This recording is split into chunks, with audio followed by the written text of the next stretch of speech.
Bienvenidas y bienvenidos a Paratax Creativo, el espacio donde exploramos el pensamiento creativo como la habilidad humana más relevante para navegar un presente cambiante y diseñar futuros posibles.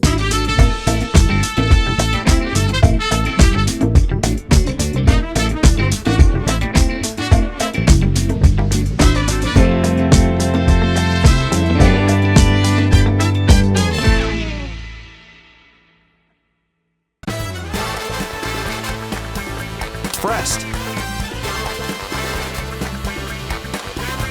Ticket Plus. Mellow Technology. Hoy tengo el privilegio de conversar con Roberto Vega Mazó, un hombre que se mueve entre la historia y la estrategia, entre las novelas y las negociaciones. Doctor en liderazgo de la Universidad de Anáhuac y magíster en historia por la Universidad de Santiago. Ha sido vicerrector académico y de asuntos estudiantiles en instituciones como la Universidad Finisterra y la Universidad Diego Portales. Actualmente es académico de posgrado en Chile y en México en instituciones como la Universidad San Sebastián y la Universidad Anáhuac. Pero Roberto también ha sido protagonista en el mundo corporativo. Es consultor en liderazgo, negociación, resolución de conflictos y equipos de alto rendimiento, habiendo trabajado con empresas de alto nivel como Kaufman, Mercedes-Benz, Nestlé Chile, Grupo Editorial Santillana, Tetra Pak, Salfa, Cernac y Enel. Es autor de cuentos, novelas y ensayos sobre liderazgo, desde rectores líderes hasta guarda tus lágrimas. Ha sabido contar con lo íntimo y lo institucional, con una pluma sensible y una mirada histórica. Hoy queremos explorar con él el poder creativo del pensamiento narrativo, la historia como herramienta estratégica y la imaginación como forma de liderazgo. Roberto, gracias por estar aquí. Comencemos este viaje creativo. ¿Te parece? Muchas gracias, Eduardo, por la invitación. Feliz de estar acompañándote en tu programa. Bienvenido, bienvenido. Vamos a partir primero con la infancia y el entorno formativo. Así le hemos llamado a esta pequeña parte. Y si tu infancia fuera el primer capítulo de una novela histórica, ¿cómo se titularía y qué escena marcaría la chispa de tu imaginación? Yo diría que un concepto muy sencillo, digamos, infancia feliz, entre comillas, digamos. Y varios gatillantes, porque nosotros nos criamos, mis hermanos y un número no menor de primos, en una quinta, en lo que antiguamente se llamaba una quinta, que era de mi abuelo, llena de árboles, llena de frutos, llena de lugares para esconderse. ¿Eso era como una parcela, como un fondo? Como... Claro, es más pequeño, es mucho más pequeño. Entre parcela y fondo. Claro, parcela, yo creo que menos de 5.000 metros cuadrados. Okay. Hoy día pensando en la lógica, a mí me parecía gigante en ese minuto, pero, por supuesto, pero hoy día con espacio, con otra perspectiva, yo diría que más o menos unos 2.000 metros, pero créeme, lleno de árboles y de lugares de escondite. Además que una casa que tiene una particularidad. De hecho, en mis cuentos yo lo relato. Es una casa que cuando mi abuelo lo compró decía que había pertenecido a un sacerdote, que el sacerdote murió en el lugar y por tanto había sido enterrado.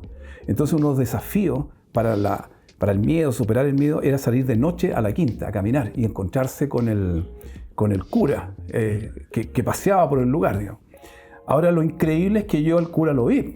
O sea, en algún minuto viví la experiencia, cuestión que me provocó pánico y terror, y sin embargo mi padre, que me contiene, me pide que describa lo que había visto y me dice, no, bienvenido a la familia, o sea, has visto lo que hemos visto todos, digamos. Muy bien, muy bien. Entonces la Casa de los Espíritus de Isabel Allende para mí era un regocijo, era recordar ese espacio, esa vida. Mira, oye, Bárbara Tuchman decía que el pasado no es simplemente pasado, es una dimensión del presente.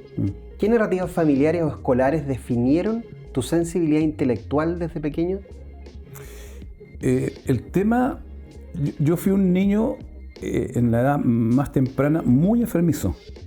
Incluso yo recuerdo que en algún minuto hasta le dieron el diagnóstico de leucemia a mi madre, en virtud de que yo me enfermaba mucho, estaba muy mal. Entonces mi infancia primera es estar en cama, muchas horas y muchos días. Entonces la fórmula de mis padres para apoyar esa situación fue la lectura. Mi primer libro de tapa dura, bonito, fue La Isla del Tesoro de Stevenson. Y Y para mí era el mejor regalo que podía haber recibido en la vida, porque no dejaba que lo tocaran y porque me parecía que la portada en colores y tapadura era lo más hermoso que había visto. Pero empecé a leer a muy temprana edad y porque no tenía nada más que hacer. Tenía que estar todo el día leyendo cuentos, lo que fuera, revistas. Entonces, de temprana edad fui muy lector. ¿Qué leías? Mira, ¿Recuerdas algo así como el Mampato, por ejemplo? Sí, Mampato era mi héroe. Acá, Mampato era mi héroe, ¿no es cierto?, chileno, y en el caso de los dibujos animados, otras cosas internacionales, Superman era mi personaje preferido. De los personajes Disney, Peter Pan, ¿no es cierto?, que eran que además los muñecos que me regalaban en Navidad en casa. Pero Mampato era algo que no me perdía y mi padre se preocupaba de llevarme todas las semanas cuando salía el ejemplar. Bueno, disfrutaba mucho con esa aventura, porque al final te ilumina la imaginación lo que aquí planteaba. Además, ¿no? que son aventuras históricas. Sí, además, claro, incluso la reconstrucción, me acuerdo de una serie que era reconstrucción de la historia de Chile. Sí, claro, por supuesto. Y conocían a Manuel Rodríguez, Exacto. a Carrera, a O'Higgins, y con todos tenían una interacción. Mampato tenía un cinto espacio-temporal. Exactamente. Y ese claro. cinto Le permitía espacio-temporal viajar en el tiempo. En el tiempo, claro. Y así nos llevaba a estos lugares y probablemente históricos. eso ayudaba mucho, la imaginación y todo eso. Y yo era muy inventor, en realidad. Incluso me recuerdo una anécdota con mi hermano, un hermano mayor, somos 4 hombres, que Superman era capaz de hacerse, en algún minuto, una propiedad hacerse invisible o ver a través de la pared. Y yo lo empecé a decir con tanta certeza que mi hermano Luis me decía: yo te estoy empezando a creer. Era un invento en el minuto, digamos. Oye, parte de esta pregunta ya me la respondiste, ¿eh? ¿Ah? ¿Quiénes habitarían tu panteón infantil de inspiración? Sí. ¿Libros, personajes históricos, voces radiofónicas, líderes olvidados? ¿Qué te pasaba con la radiofonía? Mira, por eso te tengo aquí Claro. justamente un Walkman. Sí, claro que yo también tuve uno de ellos. Mira. Que parece una pieza arcaica, diría, pero en el minuto era la modernidad máxima. Sí, claro, yo diría que hay personajes, pues, obviamente. Fíjate que habían en el barrio donde yo vivía. Yo a propósito escribí ahora un libro de cuentos que no ha salido, que se llama La canción de los iluminados. Mira. Y que se refiere a personajes que uno conoce a lo largo de la vida, que por alguna razón o condición tú tienes admiración de ellos. Y a veces las cosas que tienen son menores, pero a ti en el minuto te parecían muy relevantes. Entonces había cerca de la casa, como hay probablemente en muchos barrios de Chile todavía, un taller mecánico. Yeah. Y en ese taller mecánico obviamente reparaban autos y había un señor que le decían el Loco Barros. Y el Loco Barros tenía la particularidad que a veces no trabajaba y se curaba. Entonces salía a deambular por las calles. Pero no era un tipo agresivo, sino que hablaba. Entonces él llegaba y se acercaba a ti. Por ejemplo, yo niño, se acercaba a ti y decía: pretérito pluscuamperfecto del verbo hacer. ¿Usted sabe inglés?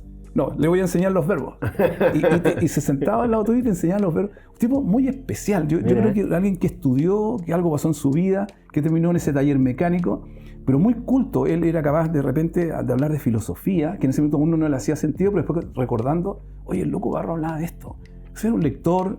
Entonces son personajes, verdadero hombre extraño que habita en tu espacio y que te llenan el espacio finalmente, digamos. Él es uno que yo recuerdo en mi barrio, que era, y todo el mundo lo conocía, tal vez todo el mundo le tenía algo de cariño. Bueno, mi abuelo era un hombre. Mira, mi abuelo tiene una anécdota también, pues yo te digo, estas historias asociadas a la casa de los espíritus. Mi abuelo se ganó 2 veces la lotería. Mira. Pero la primera vez que se la ganó fue porque se decía que había visto florecer la higuera en una noche de San Juan o San Pedro, no sé cuándo corresponde. Entonces, y mi abuela contaba esto, que mi abuelo salió esa noche, vio el árbol florecido, y el domingo de ese fin de semana se ganó la lotería, una cantidad importante de dinero. Y después, como ha transcurrido un año, se volvió a ganar otra vez el premio mayor de la lotería, ¿sí? Entonces, yo a mi abuelo le preguntaba si era verdad lo que se decía. Dígame si esto es cierto. Vio una flor o está inventando. Me dijo: mira, yo creo que hay de las dos cosas, invento y realidad. Pero lo que te puedo decir es que esa noche yo salí y vi la flor. Y esa flor blanca, muy clara a la distancia. Y ese fin de semana me gané la lotería. Entonces hay una suerte de coincidencia, lo que tú quieras. Claro. Y él era de mucho cuento. Él me contaba: no salgas de noche porque vas a ver el carruaje con el conductor sin cabeza. Y yo me lo creía. Entonces uno salía a la calle esperando que pasara un carro tirado por caballo y que el conductor no tenía cabeza. Es harto de mito también eso. Mitos, inventos, pero Claro. muy entretenido. Bueno, Él inventaba muchas cosas, más que yo lo acompañé mucho porque él tenía una casa en Constitución. Entonces en el verano, porque como yo era el nieto enfermo, entonces siempre al nieto enfermo le dan cierto acogimiento. Claro. Entonces me llevaban. Claro. Pero yo, la cuota era conversar y acompañarlo, porque Mira. él ya era un hombre mayor que no corría ni nada de esto. Pero estas largas conversaciones a lo largo del río Maule, y te contaba cosas, y yo le preguntaba muchas cosas también. Y muchas de me las tiene que haber inventado, ¿te fijas? Pero ese mismo invento me hacía a mí inventor, ¿entiendes? Exacto. ¿No? Yo reproducía. Y fecundaba tu imaginación. Claro, pues yo eso es lo inventaba más cosas importante, también. era imaginación fecunda. Sí. Vamos a transportar algo. Yo a todos mis invitados les estoy pidiendo que me traigan objetos personales que lo han marcado en la vida. Así que le vamos a ir a Roberto que nos vaya mostrando algunos a la medida que vayamos avanzando en la conversación. Muchas escritoras tienen un primer objeto mítico. ¿Cuál fue el tuyo? ¿Una biblioteca, una carta, una silla frente a la ventana? O a lo mejor nos trajiste parte de ese objeto mítico el día de hoy. Yo diría que el objeto mítico ha sido, va a ser y será los libros. O sea, yo no he perdido nunca ese apego y todavía conservo la idea de tener libros físicos. Hay mucha gente que hoy día está leyendo de manera digital. Yo sigo leyendo el papel físico. Y yo te diría que, fíjate que se produjo una anécdota. Yo entré a la universidad con 18 años a estudiar historia y ese año en que yo entré a estudiar a la universidad, el negocio de mi padre quebró. Por tanto, las condiciones familiares empeoraron de manera... Justo en ese momento. Justo en ese momento. Incluso al punto de pensar si podía seguir estudiando, si se iba a poder financiar, etc. Y yo para escapar de esa realidad, que era dura, ¿no es cierto?, me iba a la Biblioteca Nacional en verano. Estoy hablando de enero y febrero. No iba a la playa, yo me iba a la Biblioteca Nacional a leer. Y ese primer año de universidad, yo tomaba nota de aquellos autores que los profesores que me impactaban, como a todos nos ha ocurrido, de aquellos libros que ellos recomendaban. Y hay uno en Introducción a la Historia que se llamaba La decadencia de Occidente de Spengler. Y entonces yo dije, voy a leer este verano La decadencia de Occidente de Spengler, que tiene 2 tomos para un alumno de primer año, que tiene un lenguaje y requiere un conocimiento previo, que en mi caso todavía no estaba construido. Y el libro, diríamos, como dice alguna gente, me voló la cabeza. Me impresionó tanto que yo, la verdad que soñaba, me iba a acostar pensando a qué hora me levantaba temprano el otro día para seguir leyendo. Para seguir con la serie. Para seguir. Así de notable era. Donde él, bueno, tú sabes que es un historiador que habla de una historia circular y lo que hace son comparar las épocas y hablar del sino de las distintas civilizaciones y compararlas en estado de desarrollo. Eso dicho así en forma muy genérica. Entonces, yo el primer año de universidad había leído los 2 tomos de La decadencia de Occidente, que es este que está acá, ¿no es cierto? Y que curiosamente, fíjate que... ¿Te lo compraste? Mira, la anécdota. Un día yo en clases hago un comentario en el curso de Filosofía de la Historia de Spengler y el profesor, un profesor muy destacado de la Universidad Católica, al cual tengo gran recuerdo, Marciano Barrio, hombre que era historiador de la Iglesia, él comienza a hablar de Spengler y yo, tal vez un poco quizás pasado de tuerca, le dije, profesor, yo creo que lo que usted dice no estoy de acuerdo. Y él, ¿qué me dice un alumno de algo? Una persona que es considerada experto. Y me dice, a ver, dígame, ¿qué está diciendo? Él me acogió, digamos. No se cerró ni se molestó, me acogió. Y yo empecé a hablar de lo que había leído y él le generó tanta impresión que me dice, mire, ¿por qué no pasa adelante? No se quede en su lugar y yo me siento y usted sigue con la clase. El tema es Spengler. La teoría... ¡Wow! Y a partir de eso me transformé en el ayudante de filosofía de la historia. Y obviamente también en la universidad te generas, comillas, una cierta fama. Claro. Esta persona, mira, maneja cuestiones que no debería manejar.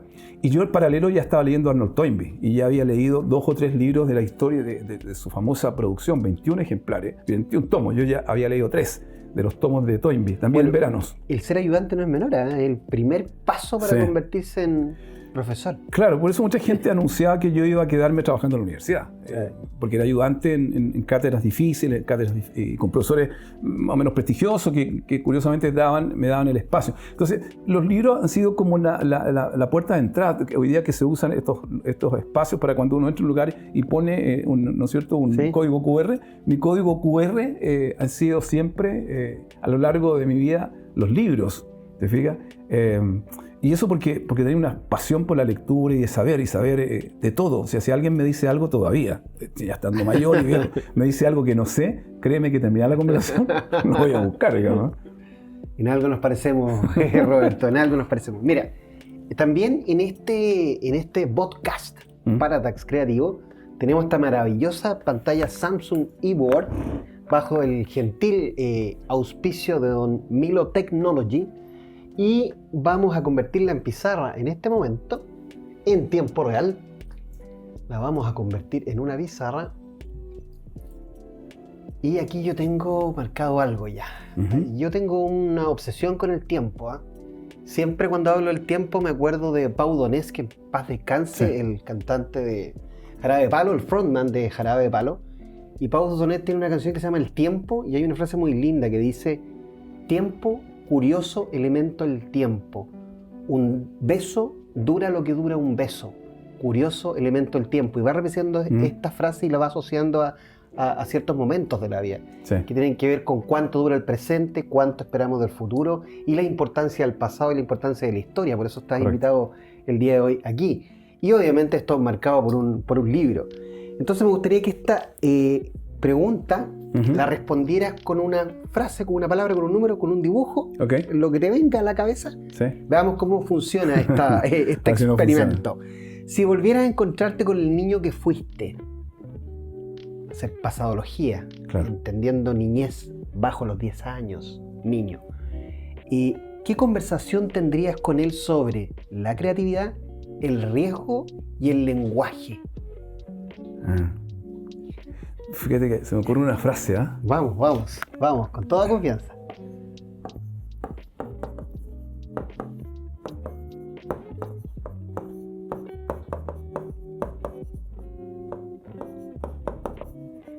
Mediodía y eternidad. Mediodía y eternidad. Nietzsche. Cuando Nietzsche termina su libro en donde expone sus 4 ideas principales, él tenía la idea de desarrollar un libro nuevo que iba a abordar el tema del eterno retorno, que se relaciona justamente con estos historiadores que hablan de la historia o la vida circular. Y usa el concepto mediodía y eternidad, que tiene justamente esa lógica del espacio que se repite, da capo. Esto que yo he vivido lo he disfrutado tanto que quiero que se repita 1000 veces. Y usa la palabra da capo, que significa repetir en italiano.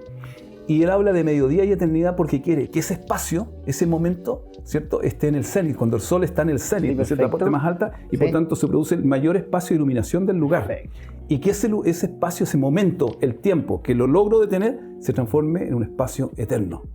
Mira. Esa es la lógica que está detrás. De hecho, en mi casa, si tú vas a encontrar que lo primero que entras al ver la puerta es un tallado que tiene grabada la palabra mediodía y eternidad.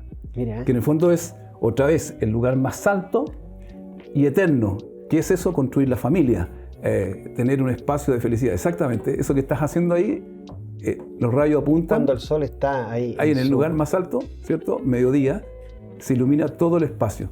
Y ese espacio, Nietzsche, porque además él tenía una enfermedad que lo obligaba siempre a buscar lugares con buena temperatura, soleados. Mira. No vivir en lugares fríos.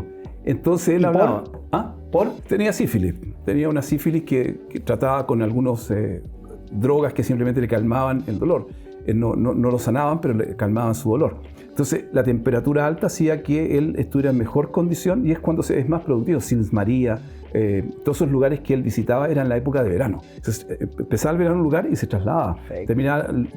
Comenzaba el frío y se volvía a trasladar. Entonces, buscaba el mediodía, buscaba el sol. Y la eternidad, que ese espacio, cuando él se sentía más productivo, más creativo, fuera eterno. Que en el fondo uno dice, si la infancia, lo que tú dijiste, encuéntrate con el niño y decirle, esto que estás viviendo es lo mejor que te va a pasar a lo largo de tu vida. Ese espacio de jugar, en esa época nosotros jugábamos los cowboys. Sí, claro. Entonces nos disparábamos y hacíamos que estábamos en medio de un prado y qué sé yo, digamos. Conceptualmente se podría parecer al flow de exacto, sí, claro. Es el flow de ese momento que se congela. Absolutamente. Qué buena relación. Mediodía y eternidad es flow. Claro. En donde tú vives feliz, alcanzas tu estado de felicidad y no te das cuenta de cómo transcurre el tiempo. Exactamente. Mihaly, voy a escribir solo el nombre porque Sí, el sí, apellido Mihaly es más complejo. muy complicado. Pero eso es, ¿ah? Yo creo que ahí Estupendo. está el concepto. Maravilloso. Vamos a cambiar de temática, ¿eh? ¿Cómo no? Le vamos a poner otro título a esta parte, a la que le llamamos formación y aprendizaje clave. Sí. ¿Ya? Walter Isaacson, tenemos varios libros de Don Walter Isaacson, para mí uno de los biógrafos contemporáneos más lúcidos que hemos podido tener, plantea que detrás de cada mente creativa hay una conexión insólita entre disciplinas. ¿Cuándo descubriste tú que historia y liderazgo podían convivir creativamente? Ah, mira, es interesante eso. ¿Ah? Bueno, yo soy un admirador de las biografías y los biógrafos. Antes que Walter Isaacson, yo había leído a Stefan Zweig y a Emil Ludwig. Probablemente ambos son considerados los mejores biógrafos de la historia. Este hombre está cerca, pero la tradición clásica dice o Stefan Zweig o Emil Ludwig, cualquiera de los dos. Napoleón, por ejemplo, la biografía de Napoleón, la biografía de Lincoln. Yo era un gran lector de biografías, hombres de éxito. Entonces, primero, ¿por qué habían alcanzado el éxito? Esa carga eventualmente genética, sí, que claro, lo traslada a esa posición. Y cómo se explicaba la historia a partir de los grandes hombres, que en el fondo es la conexión. Y todo esto es bien particular porque yo soy un hombre que está dedicado en el comienzo a la filosofía de la historia, que es la especulación, ¿no es cierto? De repente pasa cosas tan abstractas, o sea, de una cosa tan abstracta a una cuestión tan práctica como el ejercicio del liderazgo, que es lo que hago hoy día. Pero me sirve, o sea, tú te das cuenta que aquellos que han tenido clase conmigo siempre van a tener no solo enseñar la habilidad o el desarrollo de la habilidad y cómo llevarla adelante, sí, con un contexto que siempre es histórico. Un contexto espacio-temporal. Espacio-temporal. El ejercicio del liderazgo en el siglo XXI, 8 de agosto de 2025. ¿Cómo se mueve el mundo y cuáles son las habilidades que antes, en otra época, probablemente no habían tenido la misma utilidad o que hoy día han caído en desuso y a las cuales debes poner atención? Por ejemplo, hoy día todos, incluso un personaje tan importante como Howard Gardner, ¿no es cierto?, en Harvard, te dice la pericia y la actualización del conocimiento es clave de un líder. O sea, ya no puede ser un líder que solo mira hacia el pasado. Tiene que ponerse al día para poder incluso hablar con sus audiencias. Impresionante, ¿eh? ¿Tuviste un maestro socrático de esos que incomodan más que enseñan? Sí. ¿Y que cambian tu manera de pensar para siempre? Yo no diría tanto cambiar para siempre, pero sí con mucho impacto. Me estoy refiriendo al profesor de introducción a la historia que tuve en la universidad, que es un hombre que además de hacer el curso y ser muy culto, hablaba en latín. Wow. Entonces, cuando estaba haciendo la clase, de repente podía ir hablando 20 minutos en latín, cuestión que tú no entendías absolutamente nada, pero él después te hacía la traducción y te impresionaba, o sea, te paralizaba, te dejaba estupefacto de lo que habías escuchado. O sea, cuando yo estaba en clases con él, Raúl Aristía se llamaba, eran clases que no quería que terminaran nunca. ¿No? Hay clases que pasan cuando uno dice no quiero que se acabe y que siga y de alguna forma, primer año de carrera, quería mirarlo y copiarlo, o sea, ser como él, aspiraba a esa erudición tan magnífica que observaba.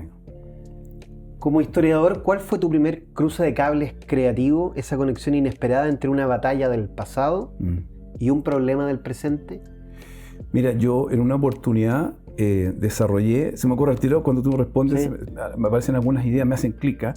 En un minuto se me ocurrió un curso que fue probablemente de los cursos, no estoy presumiendo, más exitosos de los que yo haya dictado, porque era un electivo, y que se llamaba De Napoleón a Barack Obama. Digámoslo, para que vayamos dejando huella en este cuadro. De Napoleón.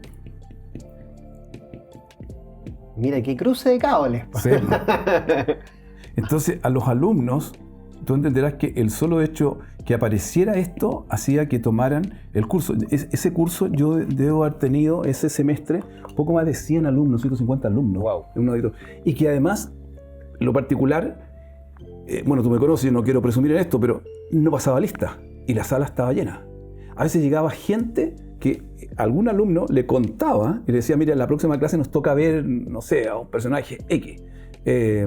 Y llegaban porque yo iba a hablar específicamente de ese personaje. Y el silencio, y se hacían callar. Pero es un cruce de cable, o sea, de Napoleón a Barack Obama, el ejercicio del liderazgo, finalmente. Digamos. Claro, por supuesto. Y 100 alumnos no es menor, ¿eh? Claro, en una universidad es muy notable tener ese tamaño de curso, digamos. Y lo que nosotros hacíamos, fíjate que aparte de yo contar un poco la vida biográfica de cada uno de ellos en términos de los elementos más relevantes, es que leíamos un discurso de él, algo, ¿te fijas? Y de Napoleón Bonaparte leíamos un ensayo que él escribió siendo alumno de la Academia Militar sobre la felicidad, donde él, en edades de los alumnos que yo tenía, le decía, mire, cuando al momento que tenía su edad, Napoleón escribió esto, y se refería al tema de la felicidad. Yo veía que vibraban, era una cosa impresionante, digamos. De Barack Obama es más sencillo porque leímos el discurso de Asunción del Mando del 2008, en donde los alumnos veían lo que él prometía, ¿no es cierto? Claro, y dice frases así como volver a observar el amanecer en la casa en la colina, citando a Washington. Claro. Entonces uno le hace referencia por qué dice eso que es tan poético y parece de él, tiene que ver con los padres fundadores, lo que habría dicho Jefferson, ¿no? Algunos de sus personajes. Algunos de su inspiración. Claro, Churchill también les causaba mucho interés. Yo ponía personajes complicado hablar de Hitler y si había bondad, había virtud en el personaje, digamos. Claro. Y leer el discurso cuando él, el famoso discurso que por primera vez, no sé si tú conoces la anécdota, que por primera vez él, Goebbels, logró que en su escenario, en el podium que manejaba Hitler, él manejara la iluminación. Entonces había minutos en que él apretaba botones y la iluminación iba sobre las personas. Él apagaba y el foco venía solo sobre él, pero lo administraba él con su mano. Eso no sabía. Entonces es una cuestión notable porque cuando él decía una frase que sabía que iba a impactar, él salía, apagaba luces y encendía a las personas. Es un manejo de la audiencia. Pero extraordinario. Se dice que se lo trabajó con Goebbels y no es de creación de Hitler, pero básicamente él lo hace en el minuto manejando por primera vez estas luces, que era un espacio que me imagino que era épico para toda esa gente que lo seguía, digamos. Increíble. Bueno, y leímos el discurso finalmente, de él y los alumnos también. Mira, vamos a hablar un poquito de él ahora, de Yuval Noah Harari. Él dice que las ficciones compartidas han sido clave para unir civilizaciones. Sí. El sistema educativo te ofrecía espacio para construir tus propias ficciones o tuviste que inventarlo por fuera. Yo diría que de las dos partes, diría yo, ¿sí? Porque ya te conté el inicio de esa casa famosa, La Quinta, que te reitero, pasan cosas increíbles, porque esa casa ahí también se murió un hermano de mi padre, se suicidó. Wow. Entonces también estaba la marca de ese recuerdo. El dolor y todo. Y mi padre incluso decía que el trauma. Él decía que volvía a escuchar el disparo, porque él estaba en casa en ese momento que se produce. Entonces hay todo un entorno que es lúdico, que es creativo, que tiene de ficción, que tiene de realidad y que tú no te abandonas, te va acompañando a lo largo de la vida. Y obviamente el relato es el que crea cohesión, como dices tú muy bien. En la forma de establecer una cohesión, de ser parte de un mismo círculo de civilización, de una misma tribu, deja usar ese concepto. Aquellos que cuentan el relato y lo transmiten de generación a generación son parte de la tribu, porque ellos la conocen y ellos la respetan y respetan la tradición. Eso es lo que así se ha construido, así lo dice Yuval Noah Harari y lo dice también en su trabajo Nexus, también habla mucho de esto que estoy señalando, digamos. Si tu formación académica fuera una sinfonía, ¿cuál sería su ritmo y tono? ¿Una marcha napoleónica? ¿Un vals melancólico? ¿O una improvisación tipo free jazz? No, yo lo tengo perfectamente claro.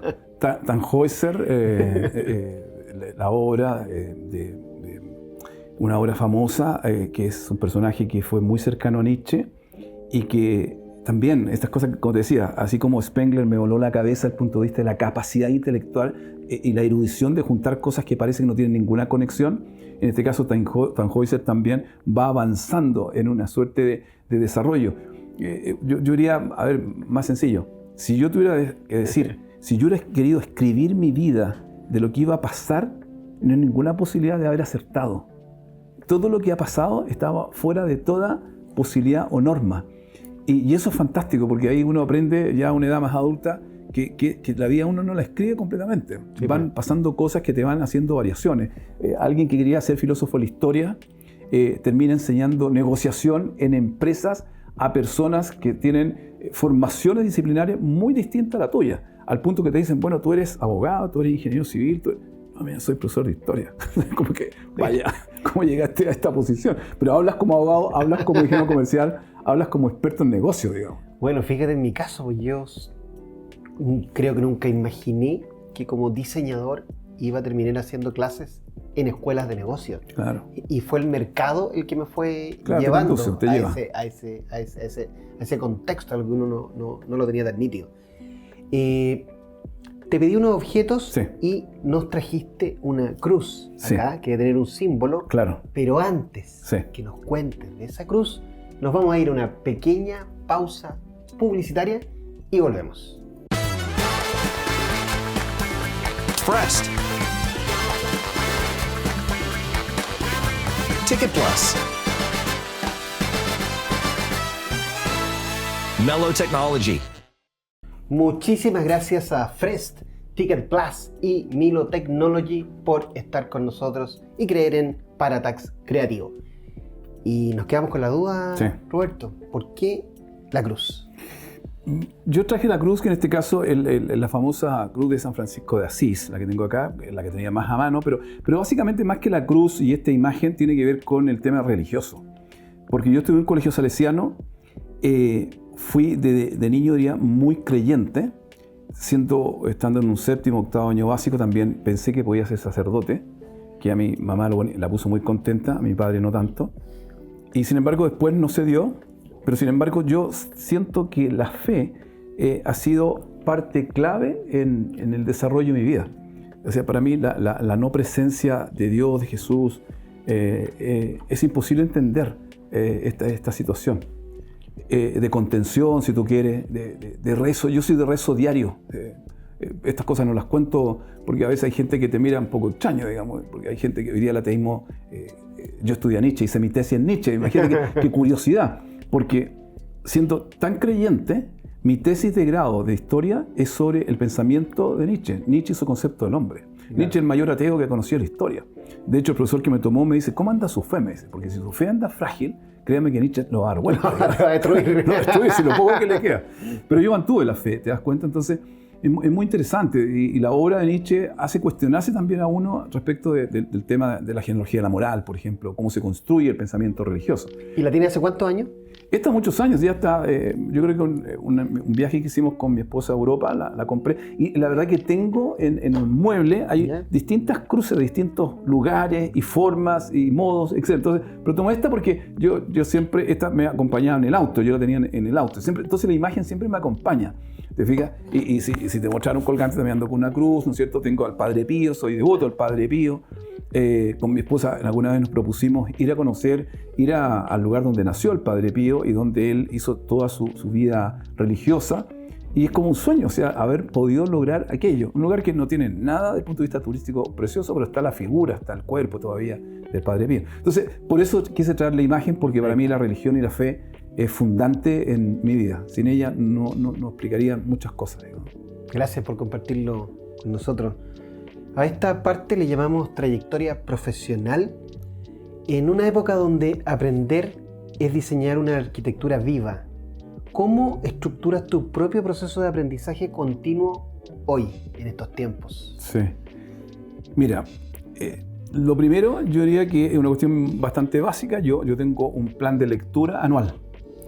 Si yo abro mi computador y te ves el apartado que dice lecturas, vas a encontrar por año, 22, 23, 24, 25, primero lo que he leído y lo que tengo programado leer ese año 2025. Y eso se cumple rigor. Promedio yo llego a 18, 20, hasta 24 libros por año. De todo tipo, desde lecturas asociadas a mi formación profesional o lo que hago disciplinarmente, leo cosas asociadas a equipos de alto rendimiento, leo mucha novela, libros de cuentos, leo los clásicos, ¿no es cierto? Que también son importantes de revisar. Entonces, ¿Lees el diario? Algo muy curioso. Sí, leo el diario en papel. En estos días, en papel. Claro, sí, leo el diario todos los días en papel. Todo me dice, abandona esa suscripción. Debe ser el único que recibe el Mercurio todos los días del año. Yo lo leo y lo reviso. Y a veces incluso, bueno, tú me conoces, ando con artículos o columnas del diario que no pude leer y que las corto y las pongo en la mochila. Entonces, en algún minuto que tengo espacio, leo el artículo que estaba así pendiente, digamos. Yo creo que todo eso ilustra para el trabajo que uno hace en la academia. ¿Cómo aprendiste o cómo tuviste el hábito de la lectura del diario? Porque en mi caso yo lo aprendí porque mi padre era fanático de La Tercera, del diario La Tercera, más que del Mercurio. Claro. Y mi papá llegaba, el diario era algo infaltable, o sea, Sí. el sábado y el domingo sobre todo. Sí. Mi padre partía a comprar el diario y Claro. llegaba con el diario como una bandeja de frutas en el fondo, Claro. porque sobre todo el sábado y domingo que venía Sí. con ediciones especiales, Claro. que venía con alguna revista, con algunos Sí, regalos. tienes razón. Para nosotros como familia era un espectáculo. Yo- Cada uno tomaba una parte o un cuerpo del diario ¿Qué le interesaba? y que te interesaba. No, yo creo que lo tuyo ni siquiera voy a agregar nada. Idéntico. Igual, El diario igual. siempre estuvo en mi casa sábado y domingo y por tanto la costumbre leer el diario Tercera y Mercurio, los dos. Yo hoy día sigo con el Mercurio por la suscripción básicamente. Pero eso es, y no abandonar el papel, que es también una forma de tocar el diario, de leer, porque además creo que logras esa conexión que no te lo permite la pantalla. No. A mí el papel en vivo me genera una atracción. Piensa tú que un libro, antes de comenzar a leer, lo que yo hago es primero ver la biografía del autor, leer los comentarios de contratapa, revisar el índice. O sea, Claro. esa rutina se repite cada vez que yo abro un libro. Y después empiezo a leer, incluso a veces marcando, voy a partir por este capítulo y no por el primero, por así decirlo. Bueno, yo te contaba justamente que el último ripio análogo que me va quedando frente a lo digital con la lectura en papel son los libros, efectivamente, que no me cuesta muchísimo no leer sino un libro. Ya los diarios, las revistas he logrado y he aprendido a leerlas en digital. Y lo otro curioso que no me lo explico es que soy profesor corrector de tesis de alumnos y mis alumnos lo saben, seguramente muchos de ellos se van a reír cuando escuchen esta parte, necesito tener la tesis o el proyecto de título impreso. Claro. Necesito rayarlo, necesito marcarlo y algo que me encanta y corregir las faltas ortográficas. Con eso gozo, Disfrutas. disfruto con eso, me entretengo hoja Claro. por hoja la corrección. Hay algo ahí todavía, los que venimos de una Sí, época análoga exactamente. con lo digital que nos ha costado mucho dejar. Superar y incluso no lo abandonas. Yo siento cierto grado de satisfacción Claro. en la lectura en papel y me encanta tener los libros, tengo mi biblioteca muy ordenada, al punto que no lo tengo clasificado, pero si tú me dices, mira, quiero saber dónde están, alguien me comentaba el otro día, ¿has leído algo de Isabel Allende? Sí, claro, he leído esto y esto. Y si tú me dices dónde está, el lado derecho del segundo nivel están los libros, los ordenaditos. Joel Dicker, que es un autor que en la última época noruego, joven de 37, 38 años, desde que publicó el caso de Harry Keber, he comprado todo lo que él ha publicado. Un hombre muy interesante, y sé dónde está. Entonces, tengo la historia, tengo cuestiones de estrategia, cuestiones de negociación, novelas contemporáneas, novelas más antiguas. Ese es el orden. Ese es el orden. ¿Ah? ¿Te fijas? Oye, mi mujer es una tremenda lectora y cada cierto tiempo me dice, Eduardo, ¿le has tomado la importancia al aroma de los libros? Sí, Los fantástico. libros tienen aroma. Sí, Y claro. no son siempre el mismo aroma, es Sí. aroma libro, pero depende de la edición, del lugar. Te aseguro de- que tú tomas este que está acá encima y lo hueles y tiene un olor aroma especial. especial, un Claro, aroma distinto. indudablemente. O sea, además los libros huelen Sí. y tienen aroma y tienen su propia vida a través del aroma. Vamos a cerrar un poquito la e-board. Nos vamos a ir ahora a dejar ahí nuestro fondo de Paratax para concentrarnos un poquito más aquí en la ¿Cómo no? en la conversación que estamos teniendo. En tu rol como vicerrector, Sí. ¿recuerdas un momento donde el liderazgo tuvo que ser más narrativo que técnico? ¿Donde la historia sirvió más que el Excel? Claro, no, muchas veces, porque yo diría que dos momentos clave. Una de las cuestiones que se plantea, y probablemente incluso hoy día sigue teniendo vigencia, era que los alumnos no sabían razonar bien y necesitaban debatir, y para ello deben saber argumentar. Entonces, hacer renacer una estrategia didáctica y formativa que existió en la educación universitaria chilena y que se había dejado de lado, fue el renacer de la sociedad de debate. Una sociedad de debate que fue tremendamente exitosa, que se instaló en la Diego Portales y posteriormente pasó a la Andrés Bello y después pasó a otras universidades que engrandecieron, probablemente con más recursos y con mayor disposición, el proyecto. Entonces, lo que había detrás de ahí era un relato. Muchas veces yo estuve en los casinos de la universidad, las cafeterías de la Universidad Diego Portales, donde ponían un micrófono, poníamos unos buenos parlantes, alguien pedía silencio, los alumnos que sí, que no, pero miraban que algo iba a pasar allá adelante, y yo les hablaba de la importancia del debate. Mira. Y terminaba diciendo que aquellos que se interesaban por entrar a la academia de debate, a la sociedad de debate, había una persona que los podía inscribir. Y a veces ocurrió que había gente que se paraba y hacía una fila y se inscribía. Entonces fue una cosa épica, finalmente, formar una sociedad de debate en un momento. Y la segunda es cuando entro a la Finisterre, cuando el contrato tenía relación con instalar un nuevo modelo educativo. Entonces, si tú te das cuenta, ir a hablarle a un decano que debe, en las mallas, sacar asignaturas disciplinares para incorporar asignaturas extracurriculares, entre otras, liderazgo, creatividad, resolución de problemas, porque era relevante que el alumno supiera aquello para el futuro que se venía, era realmente la capacidad de influir y motivar en otros algo tan... De hecho, me acuerdo de Miguel Schweitzer, el decano de Derecho, que me dijo, mira, yo no te voy a dar ni un espacio, al contrario, quisiera pedirte que nos dieras más, quisiera crecer la malla para poner más asignaturas de la disciplina, más que lo que tú me estás pidiendo. Yo. Entonces era convencer, ¿te fijas? Y ahí aparece también el tema histórico, un momento de cambio que estábamos viendo. Ya Adolfo Ibáñez había instalado su famoso módulo formativo que gozaba de mucho prestigio y fama en ese minuto. Yo tengo que también sincerar y clarificar algo muy muy relevante para la historia de la creatividad y el pensamiento creativo en Chile. Roberto Vega, sentado aquí al lado mío, fue un absoluto pionero, futurólogo. El año 2013 implantó la creatividad como una habilidad transversal a todos los estudiantes de la Universidad Finisterra. Algo que recién estos últimos años, post-2020, todos los informes como el del Foro Económico Mundial, como el de McKinsey Global Institute, como papers escritos en Harvard, en el MIT, en Stanford y en todas estas instituciones líderes del planeta, nos dicen que es muy importante como habilidad básica para entrenar en pregrado. Ojalá lo entrenásemos en el colegio. Sí. ¿De dónde te vino esa ensoñación o esa eureka de ser tan adelantado? Estamos hablando ya hace 12, 13 años, claro. Roberto, de pensar y de decidir de que esa habilidad, que en esa época no había tanta evidencia científica como hoy día. ¿Qué pasó? Yo te diría, mira qué interesante la pregunta, porque yo pensaba en ese minuto, en el diseño y la propuesta que elaboramos y que fue aprobada por el Consejo Superior de la Universidad en ese minuto, que evidentemente había que buscar una formación transversal y que atendiera aquello que el alumno había ido perdiendo. Si yo pienso en Ken Robinson, sí, estaría dándole respuesta, diciendo, esto hay que recuperarlo como dé lugar. Una creatividad perdida y anulada o destruida por la propia educación, curiosamente diría Ken Robinson. Entonces, la educación, los colegios matan la creatividad, el famoso... la charla TED de Robinson. Bueno, en este caso, recuperar aquello y darse cuenta que los alumnos resultaban ser tan creativos cuando se les proponía. Exacto. Tú te recuerdas que en esa época nosotros lo habíamos pensado, tú llegas a la universidad, te haces cargo del programa y esto se dispara.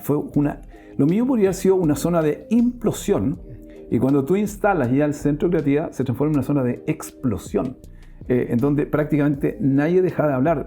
Tú te recordarás algo que era singular. Claro. La mejor evaluación académica de todos los profesores de la universidad, considerando todas las disciplinas, eran los profesores de creatividad.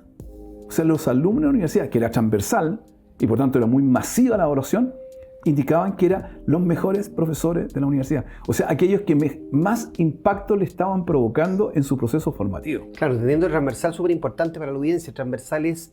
El curso lo tomaba un médico, lo tomaba un estudiante de medicina, un estudiante de leyes, sí, un estudiante de actuación. Claro.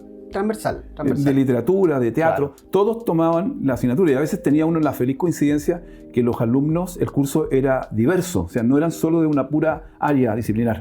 Entonces tenía personas que pensaban de manera abstracta, pero con códigos distintos. Un médico, un abogado, un ingeniero comercial, un diseñador, un actor, etc. Y gente que además se terminó haciendo muy amigos. Si tú recuerdas, hay experiencias muy bonitas de gente que crearon cuestiones al interior de la universidad, pero a partir de la unidad que les provocó el curso de creatividad. Ahora, ¿cómo jugabas o medías? Porque estabas un poco contracultura, o sea, sí, estabas haciendo algo que no estaba haciendo nadie, sí, en aquella época. Hoy día instalarlo es mucho más fácil, por la evidencia, sí, justamente. ¿Qué pensaste en ese momento? ¿O no le tienes miedo a ser un poco contracultural? Yo creo que en ese momento era contracultural y sabíamos, yo tenía la sospecha y yo diría que mirando la experiencia de Stanford, por ejemplo, que también son bastante adelantados en esta materia, ellos fueron los que funcionaron ingeniería con diseño, por ejemplo, o tomar una carrera de literatura con administración. Entonces decía, pero ¿dónde dialogan? Claro. Sí había posibilidad, habían puentes. Claro. En este caso también, uno pensaba que podía ser, y porque además yo diría que había una convicción de las autoridades. Las autoridades miraron con tanto regocijo el éxito que empezó a tener, la demanda que empezó a tener, porque no solo tomar porque el curso había que estar en la malla, sino porque los alumnos empiezan a contar su respuesta positiva. Entonces, claro, cuando el entorno te va diciendo que hay una aceptación de aquello que estás proponiendo, empieza a crecer y se sostiene solo. Ya no necesitas argumentar más ni relatar nada nuevo, digamos. Y si logras encontrar la gente, cuando tú llegas, logras convocar a profesores muy talentosos, Paula Santana, Andrés, bueno, etcétera. Gente muy talentosa y muy comprometida con lo que hacían. Exacto. De verdad que creían seriamente que era una habilidad que había que entrenar, incluso con cierta velocidad, porque lo que se venía era muy grande. Era muy grande. Hay que estar preparado. Bueno, adelantarse a los tiempos a veces trae cosas buenas y cosas malas. Así es. ¿Cómo negocias el equilibrio entre lo planificado y lo intuitivo en la gestión académica? Entre lo normativo y lo visionario. Sí. Ese es un punto muy importante, porque lo normativo es limitante en algunos casos y lo visionario es como hacer algo distinto moviéndose en los márgenes. Yo diría que esa es la manera. ¿Cuál es el límite? Y yo me muevo en el límite. Si la política dice esto, yo me voy, ¿cuál es el rango máximo que me permite? Y ahí me muevo. Entonces eso te permite ir avanzando con lo nuevo. Tu pivote. Lo disruptivo. Siempre buscar el límite para poder moverse sin transgredir la norma ni la política, pero siempre en el límite para poder crecer.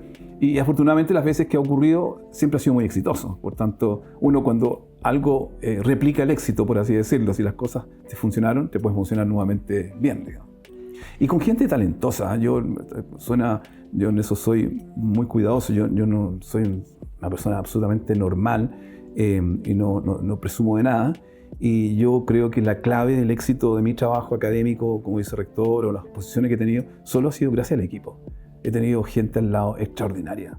He conocido gente extraordinaria y gente que incluso al final termina siendo el doble de lo que yo proponía. Ahora, modestia aparte, hay un ojo para elegir. Sí, indudablemente. Es una habilidad. Es una habilidad elegir gente que trabaja contigo. Mira, yo creo en la lealtad, creo en la gente inteligente, la gente creativa, la gente que está siempre dispuesta a seguir avanzando. Y yo creo que la gente con la cual he trabajado o trabajé, hoy día estoy en un puesto de menor nivel o responsabilidad que no es rectoría, pero ahora estoy formando un equipo para el MBA de la Gabriela Mistral y otra vez se está produciendo esa magia. Esa magia, que empiezan a aparecer personas que dicen, vaya, mira, ¿cómo llegó aquí? Como que los astros se combinan y empiezan a ponerse, y con una disposición que tú dices, somos equipo. Antes que todavía empecemos a trabajar, ya uno tiene la sensación de que esto va a funcionar. Bueno, Steve Jobs ya lo decía en su famoso discurso, los puntos siempre se conectan. Se conectan en el futuro. Siempre se conectan en el futuro. Claro. William Ury, coautor de Getting to Yes, dice que la creatividad es la clave para resolver conflictos imposibles. Sí. ¿Qué experiencias personales tienes de liderazgo donde esa premisa se volvió real?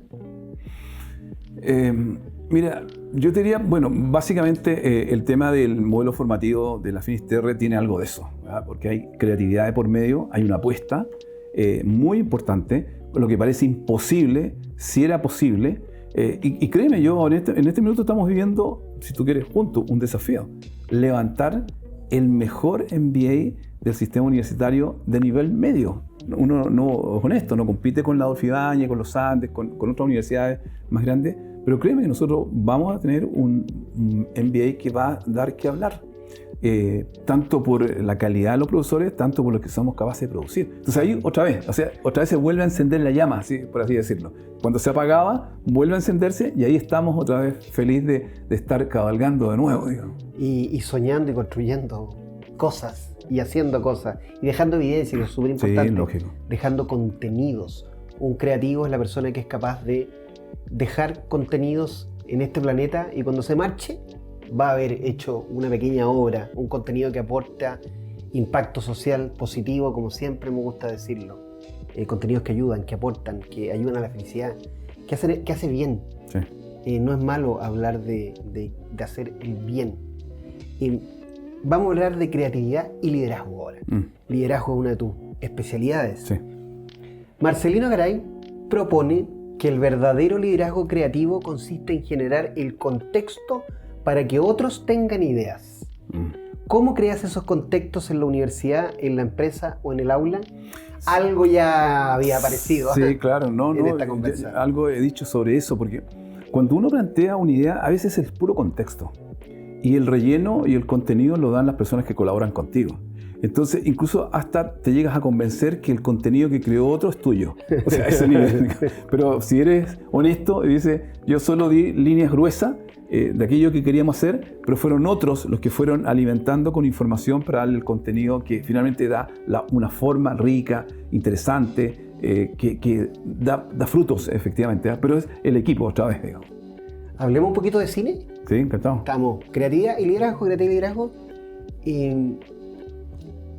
¿Te pasó algo cuando viste esta famosa película de Peter Weir, La Sociedad de los Poetas Muertos, sí, protagonizada por el famoso Robin Williams? Pero por cierto, yo creo que de las películas que en mi época me marcó y tengo que haberla visto unas 10, 15 veces, o sea, a ese nivel de fanatismo. Así como hay gente que ve Volver al Futuro cientos de veces. Claro. En el caso de La Sociedad de los Poetas Muertos la vi muchas veces, incluso fíjate que hasta disfruté, hay una escena en la película donde parte y están llegando los jóvenes a iniciar un año académico nuevo y todos llevan una vela en la mano, porque es la luz del conocimiento, la luz de la iluminación. Acuérdate que alumno significa sin luz, alumno significa sin luz. Por tanto, el conocimiento le pone luz, entonces de allí viene el efecto. Todo eso está muy bien desarrollado allí. Y hay una cosa poética, o sea, la actuación y esto de creer en algo que no da dinero, algo que pero te enriquece espiritualmente e intelectualmente de sobremanera. Walt Whitman también ahí. Obviamente, la cita, oh Capitán, my Capitán, ¿no es cierto? Tiene que ver con eso, digamos. Tú sabes que yo me quedé con una especie de guiño de esa película que no logro sacármela. Cada cierto tiempo, en eventos donde puedo, me subo a la mesa, me subo a un estrado, bueno, claro. Trato de adquirir una posición distinta y mentalmente es como que la película me lo arengara. Sí. El momento de poder atraer o llamar más la atención, no invadiendo, es tomando otra altura, claro. Tomando otro propósito. Mira, te voy a contar una anécdota. El libro Guarda tus lágrimas, que es un personaje que es capaz de recitar, ¿no es cierto? La Ilíada. Es un joven estudiante, o sea, egresado de administración, muy exitoso, que trabaja en la mesa de dinero, pero que antes había estudiado humanidades. Y entre las cosas que recuerda de las humanidades era justamente aprenderse de memoria algunos párrafos justamente de la Ilíada, ¿no es cierto? Y por tanto cita, qué sé yo, frente a las mujeres, a los amigos, párrafos idénticos, y la gente lo admira porque dice, la memoria es fantástica. Y él se sube a la mesa, pero el recuerdo es esto, o sea, estoy hablando de justamente la Sociedad de los Poetas Muertos. Él declama un párrafo, un recuerdo del libro, y yo estoy pensando en la Sociedad de los Poetas Muertos, y todo el mundo lo mira con admiración, y además es un personaje con alto nivel de ego, porque le gusta que lo miren y lucirse. Hay un ego intelectual muy alto, digamos, cierta soberbia, digamos. Oye, y bueno, Guarda tus lágrimas, una tremenda novela de Roberto Vega. Otro tremendo libro, que tenemos acá, que se llama El Pensador y su sombra. ¿Qué te pasa? Porque de repente uno va a tus novelas y uno dice, ¿cómo lo hace este hombre de Roma a Nueva York? Y también épocas, espaciotemporales. Claro. Hemos hablado harto de Mampato hoy día. ¿Cómo te cambias de contexto, de épocas de vida?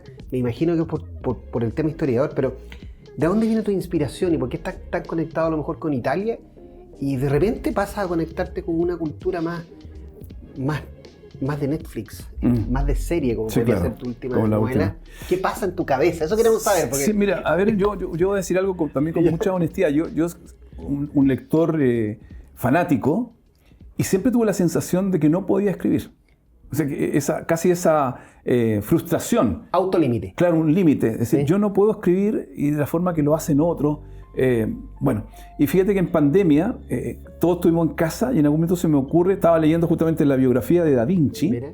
Y cuando el capítulo dedicado, ¿no es cierto?, al esfumato, que es una técnica que desarrolla Da Vinci, pensé en la idea de explicar cómo había sido pintado por Da Vinci esfumato a partir de que el Cristo que él pinta, el famoso Cristo que aparece con el globo en la mano, ¿no es cierto?,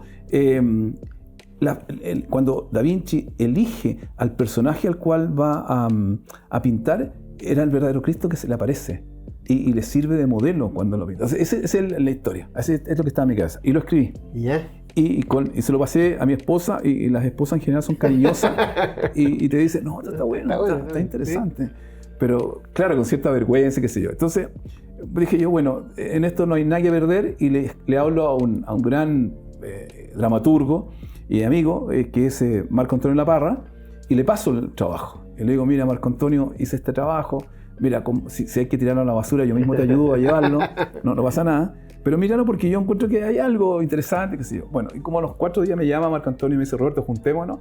Y nos juntamos y me dice, no, mira, aquí hay algo interesante, creo que hay mucha creatividad, hay varios elementos, hay que trabajar esto. Y ahí me largué y terminé escribiendo 8 cuentos en el primer libro, que muchos de ellos asociados, El Pensador y su sombra se refiere a un personaje inspirado en Nietzsche.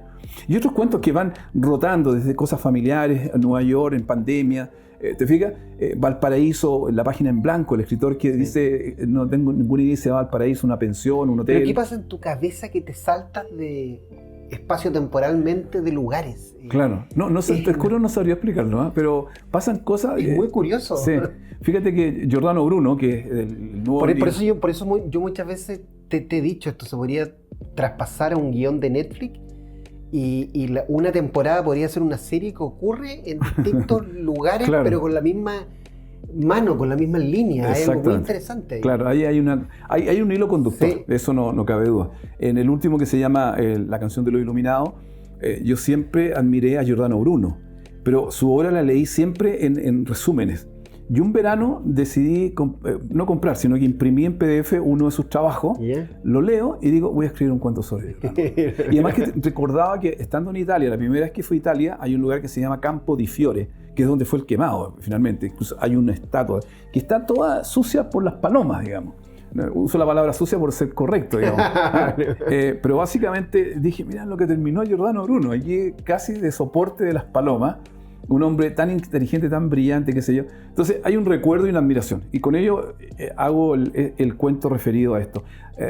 Después, un personaje que dice que va a resucitar. Yo había leído un libro donde hablaba de que una persona se le muere la hija y después resucita y la encuentra en la cocina. Y ella le dice, pero estoy soñando. Y él dice, no, si se resucité. No, si nadie resucita, le dice. Pero si Cristo lo hizo. Claro, pero esa es la gran ficción del cristianismo, etcétera, etcétera. Entonces es un personaje que le cuenta a la gente que va a resucitar y cuando muere todos están muchos días esperando que resucite y eso no va ocurriendo. Pero hay una fe que sí puede ser, digo. Mira, esto lo vamos a hacer bien en cortito, bien cortito. Va a ser como un ping-pong. Sí, ¿ya? ¿Cómo no? Y hablemos de cine, sigamos hablando de cine y de películas. Mira, La Guerra del Fuego. Sí. 1492, Gerard Depardieu. Sí. 1492. Troya. Claro. Con Brad Pitt y Orlando Bloom. Claro. Y no podíamos dejar de lado a Francis Ford Coppola con Apocalipsis Now. No, maravillosa película. Si tuvieses que recomendar una película de estas 4 que te traje el día de hoy, todas históricas, sí, todas históricas. Está a propósito, ¿cuál nos recomendarías? A ver. Película que recomienda de estas 4. De estas 4, claro, solo esta referencia, a mí me parece que Apocalipsis Now es notable. Creo que de las grandes películas de la historia, el recordar la locura que significó Vietnam y los personajes que viven allí, acuérdense, Marlon Brando, es notable su actuación. Gran banda sonora. La banda sonora es espectacular. No, yo creo que de estas que las he visto todas, por lo demás, Troya me parece que es un espacio hollywoodense exagerado, ¿no es cierto? Tal vez menos logrado. 1492 es una muy buena película, Quita el Paraíso. Y La Guerra del Fuego, bueno, tiene una forma de representar esas primeras etapas de manera notable. Pero créeme que yo creo que las guerras del siglo XX, donde la guerra de Vietnam, que marca una sociedad... Acuérdate que aquí hay un fenómeno de cambio cultural, la cultura pop, Sí. el rock que aparece, gusto, que todos esos fenómenos están asociados a esto de la juventud que no quiere ir a morir a Vietnam. Y por tanto, esta película que intenta reflejar, porque acuérdate que Marlon Brando dice, ¿cómo se llama? Martin Sheen, ¿no es cierto? Sí, Martin Sheen. Le dice, tú tienes que matarme porque yo no puedo volver a casa. Yo ya no puedo volver a abrazar a mi hijo. Mi locura es tan grande que no puedo traspasarla. O sea, mi verdadero amor es que él no me vea de nuevo, digo, porque yo estoy completamente loco. Una cuestión extraordinaria en términos de diálogo y de todo. Ahora, visualmente la película, y como dices tú, una banda sonora imperdible, inolvidable. Y con unas tomas aéreas muy complejas de Muy hacer en compleja aquella época sin dron. Claro. Sin Acuérdate drones. que cuando se produce una escena en que van a bombardear, ¿no es cierto?, con el napalm que se usaba en esa guerra, y empiezan a tocar el llamado de la caballería. Entonces, así se produce el despegue de los helicópteros. Notable, o sea, realmente notable. Así que bueno, eso, de esas películas que tú mencionas, recomendaría esa en particular. Y vamos con esta otra. Sí. Música. No te traje muchas opciones. Sí, claro, sí veo. Un poco para dejarte ahí en el, Sí. en el jaque. Sí. Sinatra, ¿Ya? Frank Sinatra, Sí. Tom Jones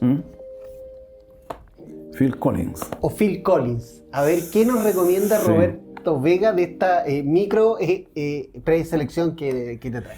Mira, a ver, yo de Sinatra me encantaba, un crooner magnífico, probablemente solo Michael Bublé a la altura de él hoy día. Siempre lo escuché y tengo los CD, todavía guardo los CD de Sinatra, pero si tengo que elegir, si la opción es esa, obviamente pienso en el trabajo de Phil Collins, digamos, que está más cerca de lo que a mí me gusta escuchar y qué sé yo. Obviamente Phil Collins me gusta más que Tom Jones, siendo una voz extraordinaria. De hecho, lo fui a ver que estuvo en Chile el año pasado, me parece, con 80 años y con una voz que no ha desaparecido, digamos. ¿Está muy, muy enfermo Phil Collins Sí, en este momento? hay una imagen preciosa con Paul McCartney. Paul Con Paul McCartney, sí. que lo fue a ver al hospital y se ve muy a mal traer, lamentablemente. Pero dos leyendas de la música Exacto. juntos. Una cosa No, y la muy maravilla linda. es lo que le dice, porque le dice siempre seremos una banda. Sí, O sea, notable, es ¿no? como los Beatles rindiéndole pleitesía Pleitesía a Phil Collins. Así que estoy absolutamente de acuerdo. Sí. ¿Qué trajiste en esa cajita? Mira, esta No nos caja, podemos quedar con la sí, curiosidad. esta es una caja de un objeto que compré en una feria de antigüedades. Mira, ¿Ya? no sé si tú sientes que suena. ¿Sí? Y esto lo usan los monjes tibetanos, esa gente que practica el budismo y que lo mueve para calmar el estrés. Mira. Y lo va moviendo las manos y el ruido te va acompañando. Ahora, yo particularmente, ¿por qué ejemplifico esto? Porque tiene que ver con la meditación. Yo desde hace un par de años he practicado meditación y es impresionante lo bien que te hace en términos de bajar revoluciones, calmar tu mente, aprender a manejar tu respiración e intentar conocer bien tu cuerpo, lo conoces a través de la meditación. Perfecto. Y por eso quise ese objeto porque me ha impactado y he querido transmitirle a más gente que lo haga y algunos lo han seguido, otros no te hacen caso, como es normal, pero los que lo han hecho me dicen que increíble que pasó tantos años y yo no conocía esto de la forma que... Y hoy día hay muchas, qué sé yo, tutoriales, videos, Sí, cuestiones técnica, que te ayudan, digamos. Maneras de poder ir aprendiendo. Exacto. Vamos a ir cerrando con esta última parte, así que vamos a abrir nuevamente nuestra pizarrita. Aunque tú no lo creas, ya llevamos varios minutos y hemos hablado de fe, hemos hablado de Nietzsche, hemos hablado de Napoleón, de Barack Obama, de Mihaly Csikszentmihalyi. Esto ha sido una explosión gigantesca. Esta parte del cierre, a la que le llamamos impacto y legado, me quedan un par de preguntas. Y una en la que hemos conversado este último tiempo, que para mí es muy importante y creo que es muy importante hacértela. En la era de la inteligencia artificial, ¿cómo crees que podemos defender o reinventar nuestra inteligencia emocional, histórica y narrativa? Interesante el tema, pero yo tengo la impresión que hay que poner mucho más empeño, más que nunca, en el desarrollo de pensamiento crítico. Yo creo que esa variable no está siendo explotada y probablemente es lo que va a hacer la diferencia. El pensamiento crítico es la capacidad justamente de entender el contexto, proyectar el futuro, entender de buena forma y tener razonamiento propio. Yo incluso he pensado en algún minuto, cosas que se me ocurren, pero el tiempo no te lo permite, en investigar el éxito que han tenido algunas universidades norteamericanas en el desarrollo de pensamiento crítico. Por ejemplo, el famoso proyecto que llevó adelante la Universidad de Chicago, y ver si es posible eso tomarlo e instalarlo en una universidad. Por ejemplo, podría ser hoy día donde estoy trabajando, en la Universidad de Gabriela Mistral. Si eso lo logramos, créeme que la herramienta inteligencia artificial y la reescritura va a ser un soporte muy valioso. Distinto cuando yo lo tomo como una amenaza y con desconfianza. En cambio, si yo lo tomo como un sustento, una herramienta que me va a ayudar, créeme que se va a producir el match entre inteligencia y ciencia, arte y ciencia, decía Steve Jobs en su biografía y Isaacson. Tú que has pasado, igual que yo, varias etapas, varios cambios tecnológicos brutales que vienen a partir del año 80, 1980, donde todo empezó a cambiar más rápido de lo que hubiésemos esperado. ¿Qué te pasa con la inteligencia artificial hoy día, cuando hay cierto apanicamiento frente a la herramienta? Hay una cierta paranoia también, si tú lo quieres. Hay un cierto fanatismo también por la herramienta. Y nosotros que hemos cruzado de la máquina de escribir al computador o pasamos de la carta física al mail, escuchamos también estos murmullos, este ruido en el fondo, como que se iba a acabar el mundo cuando llega una nueva tecnología. Bajo ese contexto, ¿qué opinas tú de esto que está sucediendo hoy día? Sí, yo la verdad que me asombré con cosas como el fax, como lo que tú me mostrabas, ¿no es cierto? Y parecía lo último. Pero sin embargo, esto ha ido quedando rápidamente, o se incorpora a la vida, ¿no es cierto?, con sucesiones progresivas de mejoramiento, digamos. En este caso me parece lo mismo. Hoy día estamos con un chat GPT que te dice cosas, que te informa cuestiones, que te ayuda a construir de manera más veloz. Te hace como dices muy bien tú, te lo he escuchado a ti repetidas veces y encuentro razón, una mejor administración del tiempo, aprovechamiento del tiempo.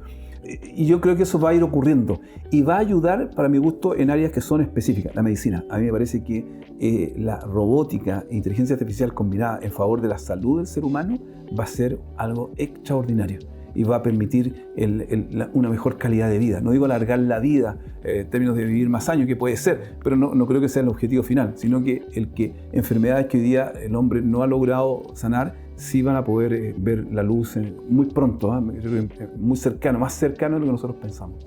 Mira, vamos con la última pregunta. Dicen que de repente el final es más difícil. Y mire, y ahí queda un espacio para ti, allá en el rincón, porque esta respuesta me la vas a tener que dibujar en una imagen. Si tu vida fuese una novela y tú pudieras escribir la última escena, ¿qué imagen simbólica te gustaría dejar como legado creativo? Roberto Vega. La última escena. ¿Qué dejaría Roberto Vega? Fíjate que, aunque tú no creas, yo tengo... Mira qué sencillo, Esta es la montaña, lo que quiero reflejar, la montaña que rodea Santiago. Cada vez que esa montaña tiene nieve, no dejo de impresionarme. Y ya uno debería no impresionarse. A mí me parece que el contacto con la naturaleza, la vida desarrollada por un creador, es tan maravillosa que uno no se agota de admirarla, y una y otra vez. Una cordillera que te dice, la has visto, no sé, pues, miles de veces y todos los días del año. Todos los santiaguinos la vemos todos los días del año y tú la ves y ninguno de nosotros, yo creo que ningún santiaguino se deja de admirar y sorprender por esa belleza.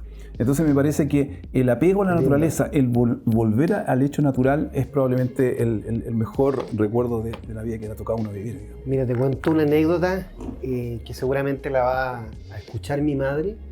Mi madre vive conmigo vamos a cumplir 2 años ya. Ha sido un privilegio para mí estar en esta última etapa de su vida con ella. Y todos los días me dice, yo vivo en la montaña. Sí. Y la ventana de nuestra cocina, donde uno lava los platos, da a la montaña y a la montaña nevada. Sí. Y mi madre se levanta todos los días a lavar los platos que puedan haber quedado en la mañana y nos dice, qué maravilla poder observar la montaña todos los días. Así que esto va a quedar como testigo para mi madre y queda como testigo también la importancia de la montaña para muchas vidas. Lo dice muy bien tu madre, comparto con ella. Muchas gracias, Roberto, por esta conversación que nos cruzó por la historia, la palabra y el poder del liderazgo humano. nos dejas claro que la creatividad también se encarna en quienes construyen instituciones, enseñan con visión y escriben con el corazón. Y para que no nos olvides, acá te vamos a dejar un pequeñito regalo simbólico, nuestro jockey de Paradix, para cuando jardinees, Claro que porque yo sé que eres un experto jardinero, no apareció en esta conversación, pero No. sé que lo haces muy frecuentemente.